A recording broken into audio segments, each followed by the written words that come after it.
Hey guys, there's an official question on the screen with just one answer choice.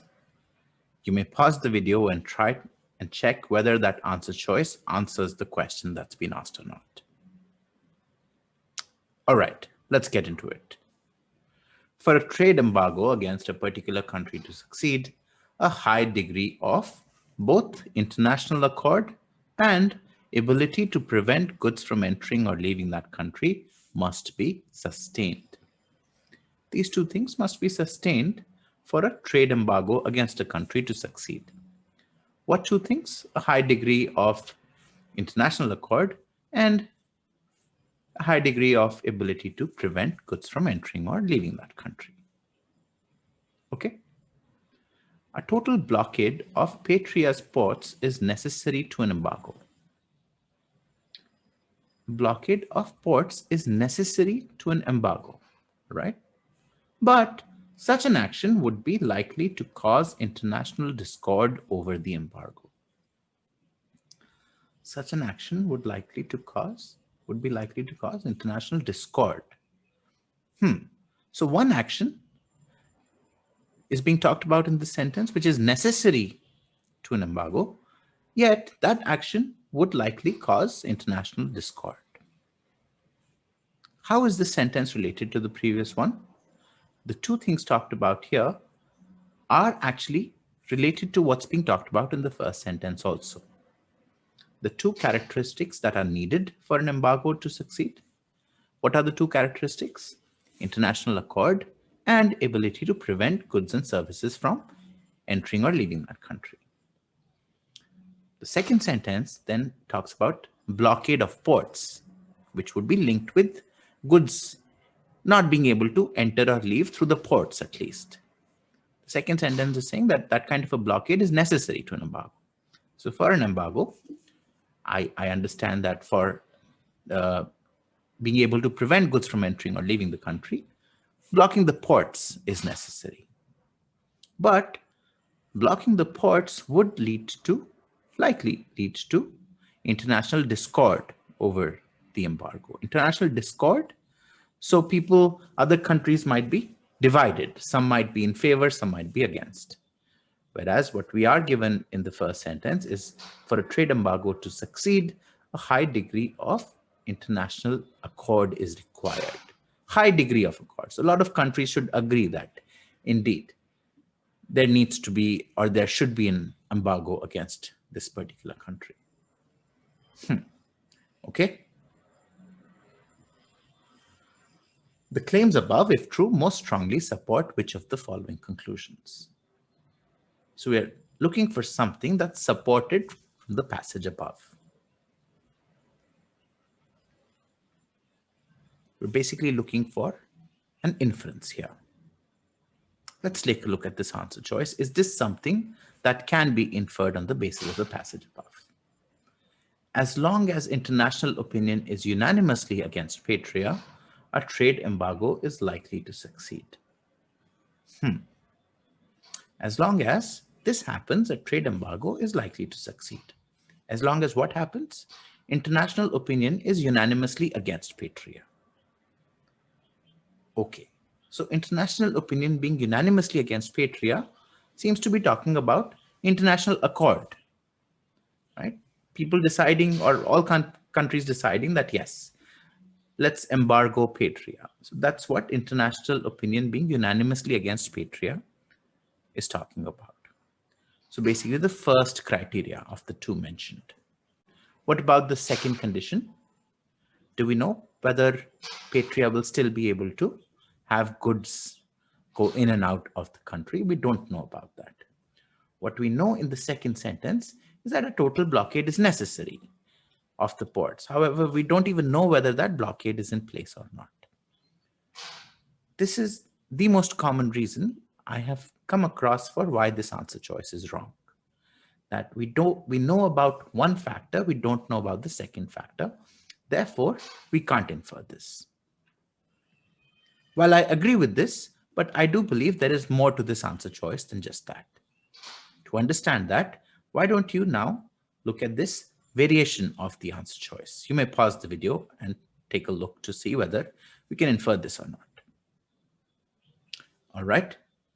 Now, as long as international opinion is unanimously against and a total blockade of Patria's ports is enforced.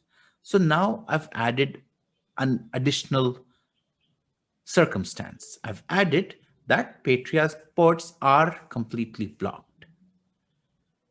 In this situation now, overall, is it likely that a trade embargo will succeed? The answer is still no. In other words, even this variation of option B cannot be inferred. The reason is that in order to ensure that goods cannot enter or leave the country, there might be more than just blocking ports. This option is saying that total blockade of ports is enforced. So fine, let's accept that to mean that through the ports, now goods can't enter or leave Patria. Does that mean now there is no other means at all for goods to enter or leave? It doesn't mean that. Maybe goods can still use the roads, maybe they can take in flights and things like that. It's just ports that have been blocked. That's why even if this information were added, the answer choice would still be incorrect. Okay. Here's another variation. Take a minute, go through this one. As long as international opinion is unanimously against Patria, so the first bit is there, and goods cannot enter or leave Patria. Now, we have criteria 1, international opinion is unanimous. Criteria 2, goods cannot enter or leave Patria, no matter how, through the ports, whatever source. As long as these two things happen, a trade embargo is likely to succeed. What do you think? Can we infer this variation? My answer still is no. Now, here's where you need to be precise and understand clearly what the passage is talking about. For a trade embargo against a particular country to succeed, two things must be sustained. A high degree of both what? International accord and ability to prevent goods from entering or leaving that country must be sustained. These things must be sustained. Does that mean if those things are sustained, then a trade embargo will likely succeed? In other words, are these two criteria enough for us to understand that a trade embargo will succeed? Or are these two things requirements for a trade embargo to succeed? In other words, are these two things without which an embargo can't succeed, but we might need more things also? Here's another example. In order to survive, we must breathe oxygen. The statement is true, isn't it? Does that mean that oxygen is enough for me to survive? No, I need food as well. I might need 100 other things as well. Yet, the statement was true. In order for me to survive, I need oxygen. Or actually, in order for me to survive, I must have oxygen. I must breathe oxygen. So the word here, must, indicates these two things are required for a trade embargo to succeed. These two things are not enough on their own. There's nothing in this sentence which tells us that these two things are enough. They very well may not be enough.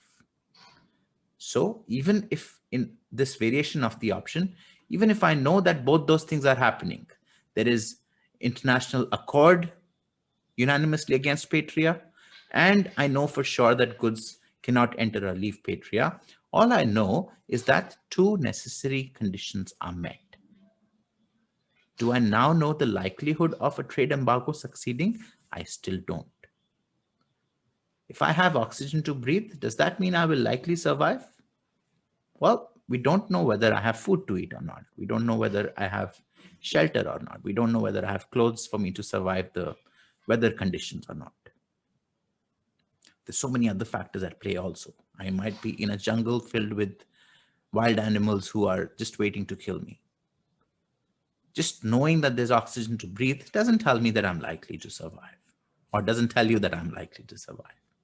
The same way here, even if I know that these two criteria are there, we don't know the likelihood of a trade embargo succeeding. These two are necessary conditions. There very well could be other criteria as well. In order to get into a good B school, you must have a good GMAT score. Let's say the statement is true. Right? You must have a good GMAT score. So does that mean if you have a good GMAT score, you'll be likely to get admission? No, there's so many people with high GMAT scores also who don't get admission. We don't know the likelihood just on the basis of GMAT score. It's a necessary condition. Is it something that will make your chances much more than 50%? We have no idea about that. Hope that made sense.